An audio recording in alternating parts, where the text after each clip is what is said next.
Alright, quick update on mana. So if you've been watching my videos, you know I've been highlighting I'm somewhat bearish on this, at least in the short term, as this is our number one level of support right here. This was 270, this was the 618 fib, this is where we really wanted to keep our heads above, and you can basically see we had an M pattern into that level. We broke down, and since then we've been predicting a price target all the way down here where this M pattern predicts that we'd be coming down.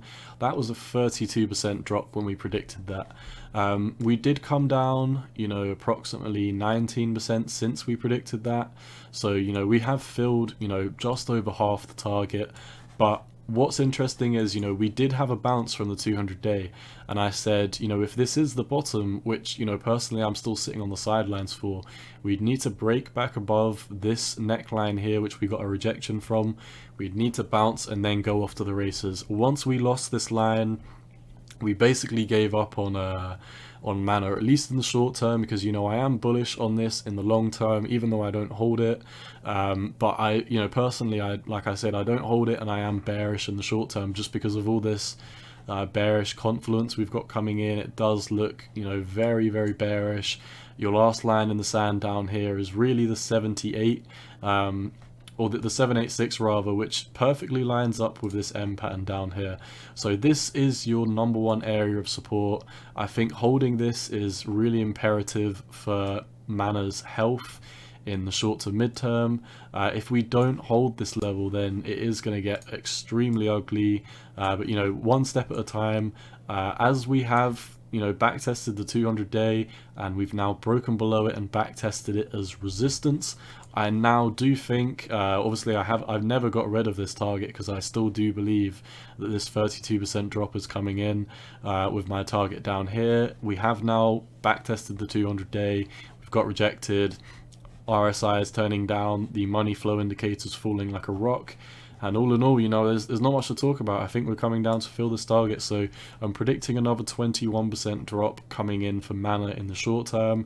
I do think the 200 day moving average down here, or sorry, not the 200 day, your 786 fib retracement level down here at 182 would play a very strong line of support. If we do backtest there and start pushing up, you'd really want to hope, at least in my opinion, you'd want to hope that Bitcoin is having a trend reversal, because I think if Bitcoin goes into a bear market, starts coming down to 30,000, a lot of these altcoins are going to get decimated, and it's anyone's guess where mana's going to go.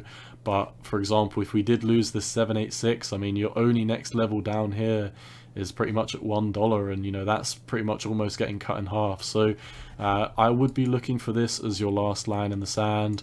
Personally, you know, if I was a mana fan, I'd be hoping that we do bottom down here at 183, because like I said, if we don't, you know, there's nowhere else for us to go. This was basically a straight line up. There's no volume traded down here, so when we do fall, we are going to fall like a rock, and when we do pump, we're going to pump to the moon. So there's really going to be no in between, in my opinion. I think we are going to fall quite harshly in the next week or so down to 183. If I am wrong, I would need to see a strong push back above 270, which is the 618, and if we did have a strong push back up, a retest, then I would be bullish in the short term. But, you know, like I can see, mana seems to respect the 200 day moving average, at least from the wicks and touch points that we've got down here. So yeah, like I said, I think we're coming down to 183. This really needs to hold, because if it doesn't, I mean, obviously we've got this wick down here at 171, but that is obviously just a wick, and once you do come back down here, you know, it does get kind of sketchy as to whether we're going to hold it or not. So like I said, keep an eye on 183. I think we are coming down to it. Let's hope that we do hold it and have a bounce, because if we don't, then, you know, we would be setting up for another big dump. So yeah, that's basically all I see for mana. If you are holding it, best of luck. Once again, none of this is financial advice, it's just my opinion on the market. And yeah, cowboy out. Peace.